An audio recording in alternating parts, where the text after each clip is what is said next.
స్వాగతం. బులెటిన్ ముందుగా హెడ్లైన్స్ చూద్దాం. నేడు నందమూరి తారక రామారావు జయంతి. ఘన నివాళులు అర్పించిన కుటుంబ సభ్యులు, పార్టీ నేతలు.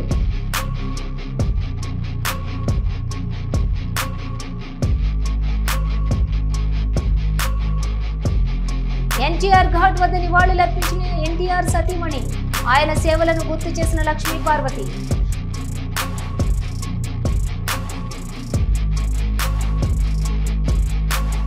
పార్టీకి కార్యకర్తే అధినేత, కార్యకర్తలే సుప్రీం. మహానాడులో ముఖ్యమంత్రి చంద్రబాబు నాయుడు వెల్లడి.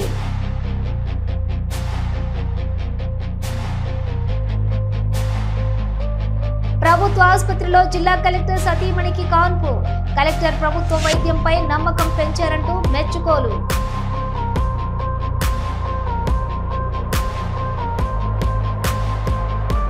మియాపూర్ మైత్రినగర్ పార్కు స్థలంలో హైడ్రా కూల్చివేతలు.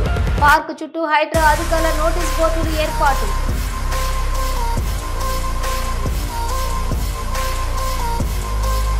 పురుగుల మందు డబ్బాలతో రోడ్డెక్కిన రైతన్నలు.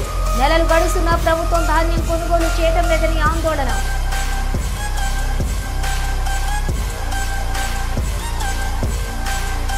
ఎన్టీఆర్ ఘాట్ వద్ద జూనియర్ ఎన్టీఆర్ తన అన్న కళ్యాణ్ రామ్ తో కలిసి తన తాత నందమూరి తారక రామారావు జయంతి సందర్భంగా ఎన్టీఆర్ సమాధి వద్ద పుష్పగుచ్చాలు ఉంచి నివాళులు అర్పించారు జూనియర్ ఎన్టీఆర్ మరియు కళ్యాణ్ రామ్.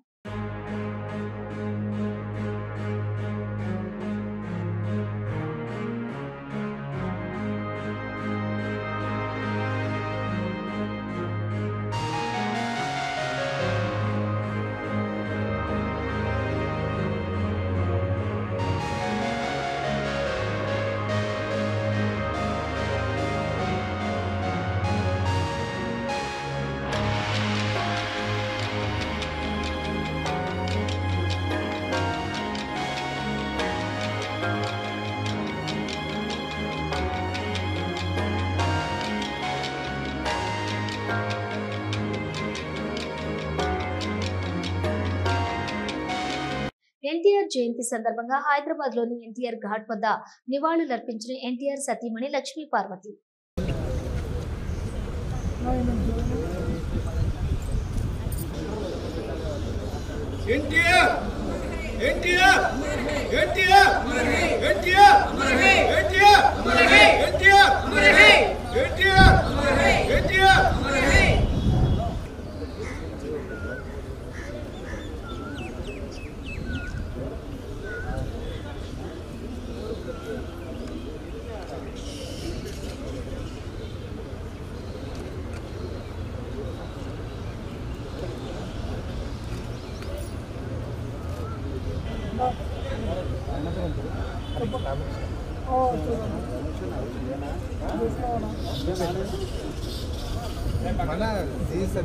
రాష్ట్రపతి ద్రౌపది ముర్ము చేతుల మీదుగా పద్మశ్రీ పురస్కారాన్ని అందుకున్నారు మందకృష్ణ మాదిగ.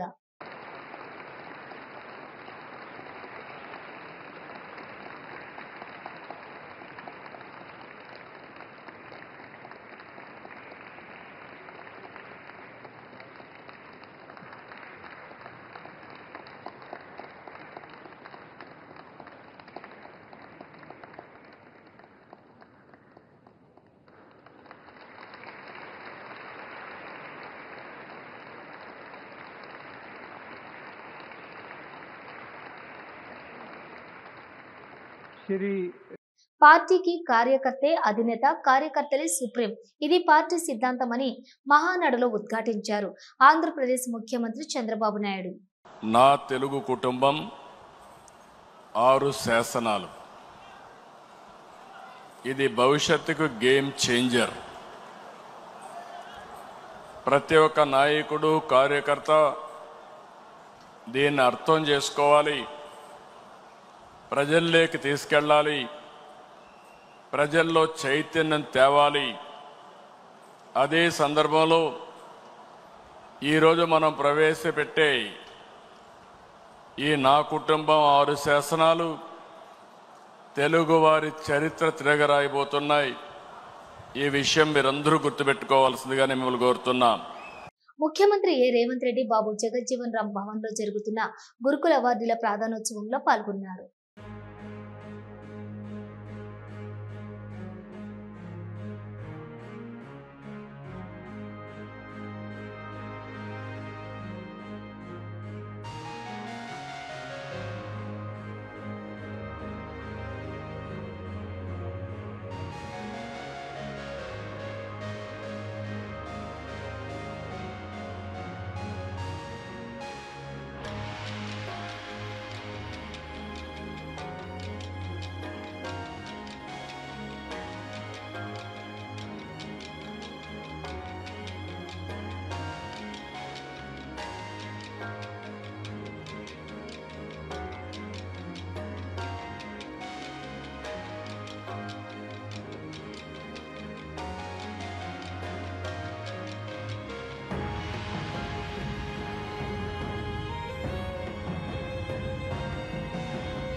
శ్రీకాళహస్తీశ్వర ఆలయంలో కాలభైరవ స్వామికి విశేష అభిషేక పూజలు ఘనంగా నిర్వహించారు.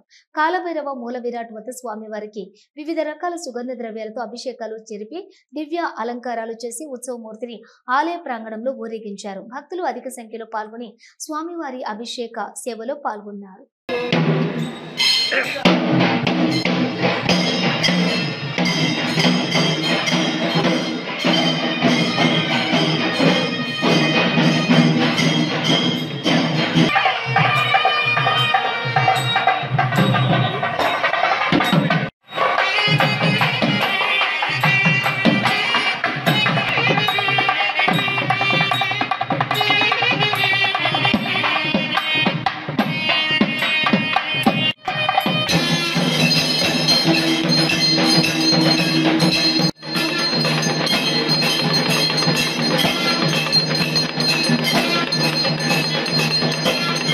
భద్రాద్రి కొత్తగూడెం జిల్లా ప్రభుత్వ ఆసుపత్రిలోని జిల్లా కలెక్టర్ సత్యమణికి కాన్పు జరిగింది. భద్రాద్రి కొత్తగూడెం పాల్వంచ వైద్య విధాన పరిషత్ ఆసుపత్రిలో జిల్లా కలెక్టర్ జితేష్ వి పాటిల్ సత్యమణి శ్రద్ధ పండంటి మగబిడ్డకు జన్మనిచ్చారు. తల్లి బిడ్డ ఆరోగ్యంగా ఉన్నారు. కలెక్టర్ సత్యమణి చాలా కాలంగా పాల్వంచ ప్రభుత్వ ఆసుపత్రిలోనే పరీక్షలు చేయించుకుంటున్నారు. కలెక్టర్ ప్రభుత్వ వైద్యంపై నమ్మకం పెంచారు. మియాపూర్ మైత్రినగర్ పార్కు స్థలంలో హైడ్రా కూల్చివేతలు చేపట్టింది. మైత్రినగర్ ఫేజ్ 1 కాలనీలో పార్కు ఎకరా స్థలంలో గుర్తు తెలియని వ్యక్తులు మట్టి కుప్పలు వేశారు. పార్కు స్థలాన్ని కాపాడాలని కాలనీ వాసులు హైడ్రాకు ఫిర్యాదు చేశారు. దాంతో హైడ్రా అధికారులు పార్కు స్థలంలో మట్టి కుప్పలు తొలగించారు. పార్కు చుట్టూ హైడ్రా అధికారులు నోటీస్ బోర్డులు ఏర్పాటు చేశారు.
మదనపల్లి దగ్గర సచివాలయం ఉద్యోగి డిజిటల్ అసిస్టెంట్ ని చితకబాదిన తెలుగుదేశం నాయకుడు.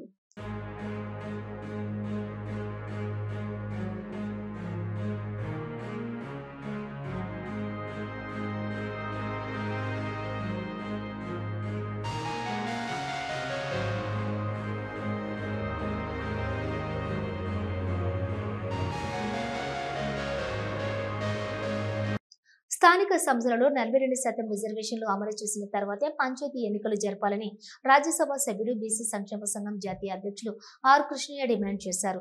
ఈ విషయంలో అన్ని రాజకీయ పార్టీలు తమ విధానాన్ని ప్రకటించాలని కోరారు. బీసీ రిజర్వేషన్ల విషయం పూర్తిగా పరిష్కారం కాలేదని, ఇది పరిష్కారం కాకుండా రిజర్వేషన్లు పెంచకుండా ఎన్నికలు నిర్వహించవద్దని అన్నారు. అసెంబ్లీ చట్టం చేసిన తర్వాత కేంద్రంకు పంపుతామని ప్రకటనలు వెలువడ్డాయని, కానీ ఇంతవరకు దాని అతి తెలియటం లేదని విమర్శించారు. వాస్తవంగా రాజ్యాంగం ప్రకారం స్థానిక సంస్థలలో బీసీ రిజర్వేషన్లు పెంచే అధికారం రాష్ట్ర ప్రభుత్వానికి ఉందని, కేంద్రంపై నెట్టి రాష్ట్ర ప్రభుత్వం తప్పించుకోవడానికి చూస్తున్నారని ఆరోపించారు. ఈ విషయంలో ముఖ్యమంత్రి రేవంత్ రెడ్డి మొండిగా వ్యవహరిస్తే బీసీలు ఆగ్రహానికి గురికాక తప్పదని కృష్ణయ్య హెచ్చరించారు. రాజకీయ పార్టీలు కూడా కొన్ని రాజకీయ పార్టీలు డోట్ల డైలామాలు పడుతున్నారు.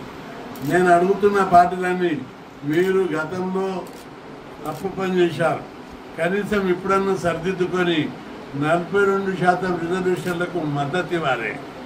బీసీ నాయకులందరూ, ప్రభుత్వం చెప్తుంది, కొందరు బీసీ నాయకులు ఎవ్వరు ఒప్పుకోలేదు. బీసీ సంఘాలు బీసీ నాయకులందరూ కూడా ముక్త కంఠంతో 42% పెంచాలి. పెంచకపోతే అమర నిరాహారదీక్ష చేస్తామని అన్ని బీసీ సంఘాల నాయకులు హెచ్చరిస్తున్నారు. కోనరావుపేట మండలం వెంకటరావుపేటలోని రైతులు రోడ్డెక్కారు. సన్నరకం వరి ధాన్యం కొనుగోలులో జాప్యాన్ని నిరసిస్తూ మొలకొచ్చిన ధాన్యం పురుగుల మందు డబ్బాలతోటి ఆందోళనకు దిగారు. నిమ్మపల్లి ఎక్స్ రోడ్డుపై బైఠాయించి ధర్నా రాస్తారోకో చేశారు. నెలలు గడుస్తున్నప్పటికీ ప్రభుత్వం ధాన్యం కొనుగోలు చేయటం లేదని ఆందోళన వ్యక్తం చేశారు. కలెక్టర్ రావాలి, సన్నధాన్యం కొనుగోలు చేయాలని డిమాండ్ చేశారు. ప్రభుత్వం సన్నరకం ధాన్యం పండించాలని 500 బోనస్ ఇస్తామని చెప్పి కొనుగోలు చేయటంలో జాప్యంపై మండిపడ్డారు. ధాన్యం కొనుగోలు చేసే వరకు కదలమని భీష్మించుకుని కూర్చున్నారు. అధికారులు పట్టించుకోకపోతే పురుగుల మందు తాగి చేస్తామని హెచ్చరించారు. రెవెన్యూ, వ్యవసాయ అధికారులు రైతులను సముదాయించి ఆందోళన విరమింపచేశారు. రైతులను వెంటనే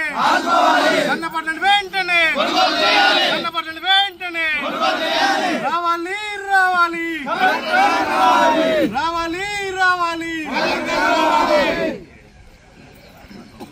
ప్రభుత్వం వెంటనే సన్న పంటను కొనుగోలు చేసి రైతులను ఆదుకోవాల్సిందిగా విజ్ఞప్తి చేస్తా ఉన్నాం.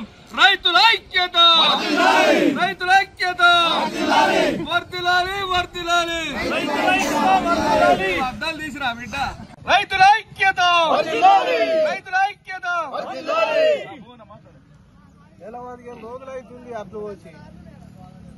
అడ్లు జోకి ఆడ పెట్టినాం, మొత్తం మొలకత్తున్నాయి. లారీలు అత్తలేవు, కొనుగోలు చేస్తలేవు.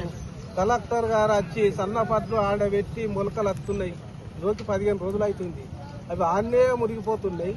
ఇవాళ ఒక్క లారీ కూడా ఎక్కలేదు. దయచేసి కలెక్టర్ గారు వచ్చి అవి ఎక్కట్ల కొనుగోలు చేయాలి. లేకపోతే మనిషికింత ఇసం పెట్టుకొని ఈ మర్రికాడ, కూరపేట మర్రికాడ, ఈ 3 తోవల కాడ అందరం ఇంత ఇప్పుడు మందు డబ్బాలు తెచ్చుకొని ఇంటే తాగి సత్తాం. ఇక ఏం లేదు. ఇప్పుడు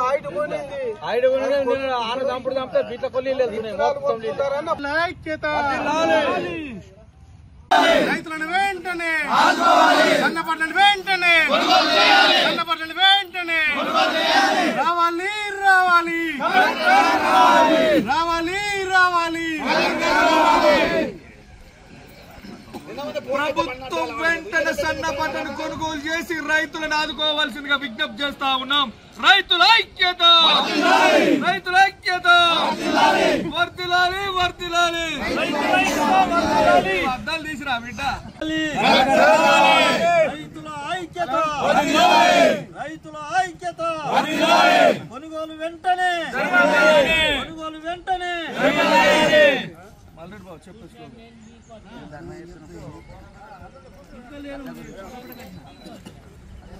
మొలకాల్సిన వాటిని కొనాలి, కొనాలి, వెంటనే కొనుగోలు చేయాలి. మొలకాల్సిన వాటిని మొలకాల్సిన వాటిని కండిషన్ పెట్టద్దు. ప్రభుత్వమా ఒకసారి ప్రజలు ఉన్నటువంటి పరిస్థితులు అర్థం చేసుకోవాల్సినటువంటి సందర్భం ఏర్పడ్డది. కలెక్టర్ గారు దయచేసి మొలకెత్తిన వారి ధాన్యాన్ని మీరు ఒకసారి కనులు విప్పి చూసి రైతుల ఆవేదన చూడవలసినటువంటి సందర్భం. రావాలి రావాలి రావాలి రావాలి.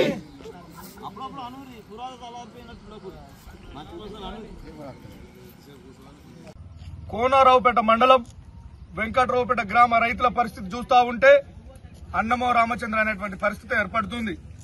మరి అధికారులు, ప్రభుత్వం ఏదైతేనేమి సన్న రకం వడ్లు పెట్టండి, బోనస్ ఇస్తాము, పంట మార్పిడి జరగాలి, సన్న వడ్లు పెట్టాలి అని చెప్పేసి మరి మండలంలో ఉన్నటువంటి వ్యవసాయ అధికారులు ఎప్పటికప్పుడు సూచనలు ఇస్తూ మరి రైతులను సన్నపట్ల దిశగా వాళ్ళని ప్రభావితం చేసి మరి ఒక రైతు సుమారుగా 5 నుంచి 6 ఎకరాల సన్నపట్లు పెట్టినటువంటి సందర్భం.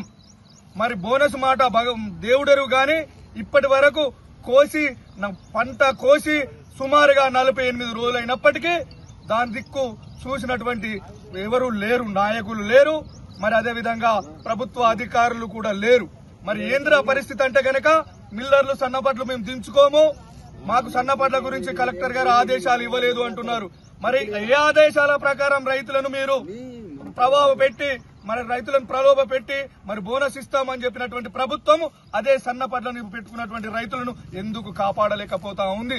మరి గత 15 రోజుల నుంచి కురుస్తున్నటువంటి వర్షాలకు మరి ఆ వడ్లు మొలకలెత్తి మరోసారి నాటేసే విధంగా తయారైనాయి. ప్రభుత్వ అధికారులారా, కలెక్టర్ గారు దయచేసి మా రైతులను ఆదుకోండి.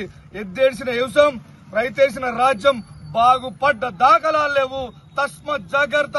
రైతు కంట కన్నీరు చూస్తే ఈ రాజ్యానికి ముప్పు తప్పదని చెప్పి హెచ్చరిక జారీ చేస్తూ రైతుల పక్షాన వెంటనే కలెక్టర్ గారు వచ్చి మరి ఈ కొనుగోళ్లు ప్రారంభించేంత వరకు ఇక్కడ ఉన్నటువంటి రైతులందరం మరి దేనికైనా సిద్ధం. అవసరమైతే ఆమరణ నిరాహార దీక్ష కూడా ఈ రైతులు సిద్ధంగా ఉన్నారు. ఈ రైతుల బాధ చూస్తా ఉంటే ఏసీ కార్లలో తిరుగుతున్నటువంటి మీకు కనబడట్లేదా అని అడుగుతా ఉన్నాం. ఒక్కసారి మీరు మా సెంటర్కి వచ్చి చూడండి. మరి చుట్టుపక్కల ఉన్నటువంటి సెంటర్ల కంటే మా కళ్ళాల్లో సుమారుగా ఇప్పటి వరకు కూడా 30 నుంచి 40% వడ్ల కుప్పలు అట్లనే ఉన్నాయి. ఒక్కొక్క కుప్పకు సుమారుగా ఒక 30-40 సంచుల ధాన్యం తడిసిపోయి మరి మొలకలొచ్చినటువంటి సందర్భం ఏర్పడ్డది. ఏకో అధికారి కూడా ఈ పట్టింపు లేకపోతే మరి రైతు దగ్గరికి ఎందుకు? రైతు ప్రభుత్వము రైతుల కోసం చేస్తున్నామన్నటువంటి అధికారులరా మీకు సిగ్గు అనిపిస్తలేదా అని చెప్పి మేము అడుగుతా ఉన్నాం. ఎందుకంటే ఈ రోజు రైతును చూసుకున్నట్టయితే ప్రతి గ్రామంలో రైతు కంట నీరు పెడతా ఉన్నారు. ముసలి కన్నీరు గారుస్తూ దొంగ నాటకాలు ఆడుతూ రైతుల దగ్గరికి వచ్చినటువంటి మీరు ఈ రోజు రైతుకు అన్యాయం జరుగుతా ఉంటే ఇక్కడ ఉన్నారని అడుగుతా ఉన్నాం. దయచేసి ఇప్పటికైనా రైతులకు ముఖ్యంగా మా వెంకట్రావుపేట రైతులను ఆదుకొని వెంటనే కొనుగోలు జరిపించాలని స్థానిక నాయకులకు మరి అధికారులకు మేము తెలియజేసుకుంటున్నాం. ఈ రైతులను గిట్లా మీరు ఆదుకోనట్టయితే ఈ మందు డబ్బనే మాకు శరణ్యమని చెప్తున్నటువంటి రైతులకు దయచేసి మీరు ఆదుకోవాల్సిందిగా విజ్ఞప్తి చేస్తూ మా ఆత్మహత్యలకు ప్రలోభించకండి. మీరు మా అవస్థను చూసి ఆదరించవలసిందిగా కలెక్టర్ గారికి విజ్ఞప్తి చేస్తూ కలెక్టర్ గారు వెంటనే స్పందించి మా ధాన్యాన్ని కొనుగోలు చేయాల్సిందిగా మరొకసారి విజ్ఞప్తి చేస్తూ రైతుల ఐక్యత వర్ధిల్లాలి వర్ధిల్లాలి వర్ధిల్లాలి వర్ధిల్లాలి రావాలి రావాలి రావాలి రావాలి.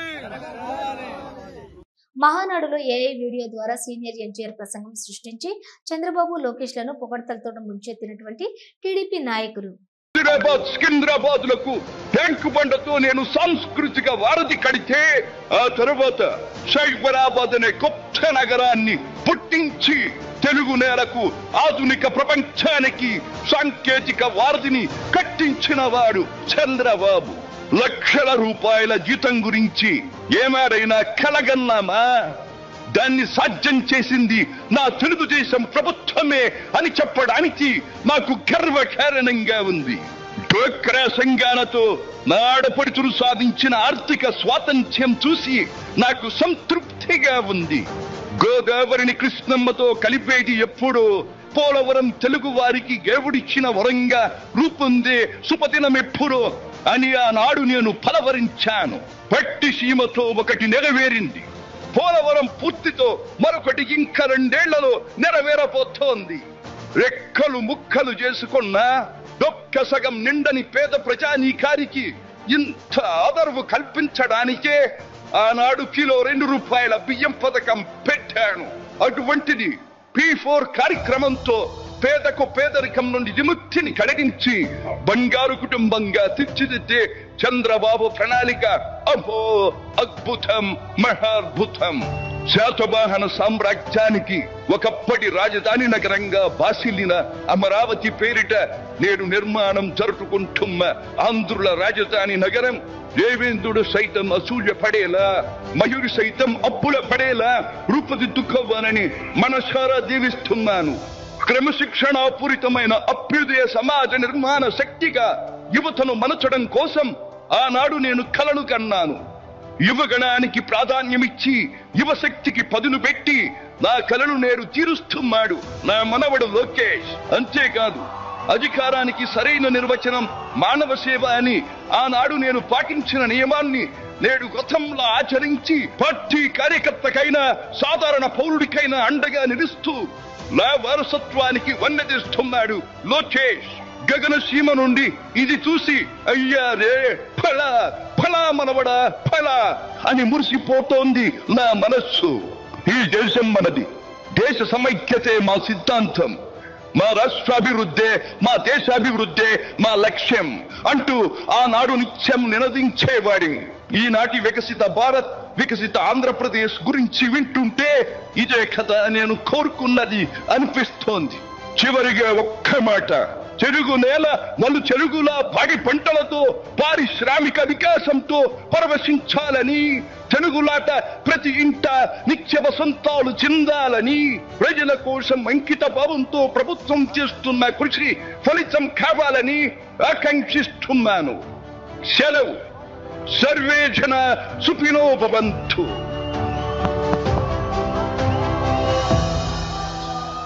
యాదగిరిగుట్ట శ్రీ లక్ష్మీ నరసింహస్వామి దేవస్థానంలో కొంతమంది ఉద్యోగుల చేతివాటం బయటపడింది. ప్రసాద్ విక్రయశాల గోదాంను నుంచి చింతపండు బస్తాలను గుట్టుచప్పుడు కాకుండా తరలిస్తున్నటువంటి వైనం బయటపడింది. ఆలయ అధికారులు పర్యవేక్షణ లోపమే కారణమని స్థానికులు, భక్తులు అంటున్నారు. యాదగిరిగుట్ట కొండపైన గోదాం నుంచి 10 బస్తాల చింతపండు దొంగతనం చేస్తూ సురక్షా ఉద్యోగులు పట్టుబడ్డారు.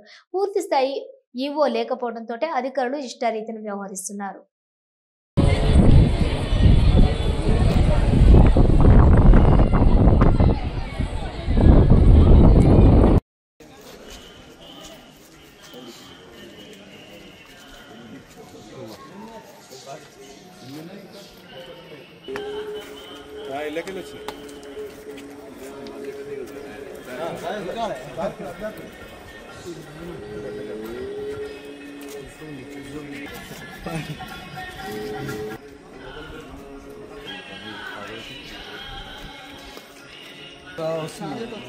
మధ్యలో కాదు, శాఖలో పెట్టి మిషన్ చేస్తే బయటకు వెళ్తావచ్చు.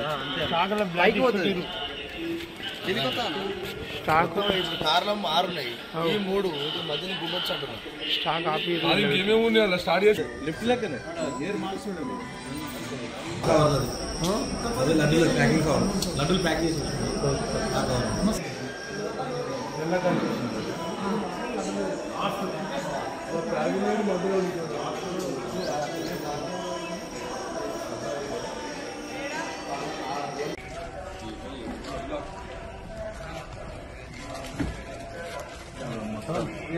మళ్ళీ ఇళ్ళ ముద్దలు మనం ఎందుకు అనవసరంగా జ్ఞాన పేరు ముద్రలు ఏముంటుంది సార్, ఇంకా అట్లా కాదు. ఒక్కసారి 30 కిలో 30 కిలోలు ఉంటుంది సార్. 60 120 కిలో. మీరు లోపలికి వెళ్ళొచ్చారా? మరి లోపలికి వెళ్ళి 4 30 కిలోలు ఉంటాయి. అన్ని తాళాలన్నీ ఓపెన్ ఉన్నాయి అన్నట్టు. ఎవరు దాని తాళాలు ఈ 2 అంటే 150 కిలోలు మొత్తం.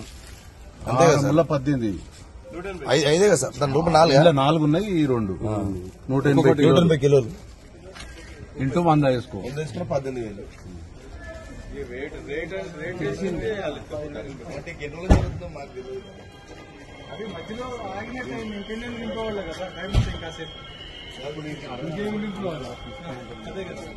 ఇవి బులెటిన్ విశేషాలు. మరో బులెటిన్ తో మళ్ళీ కలుద్దాం. అంతవరకు చూస్తూనే ఉండండి న్యూస్.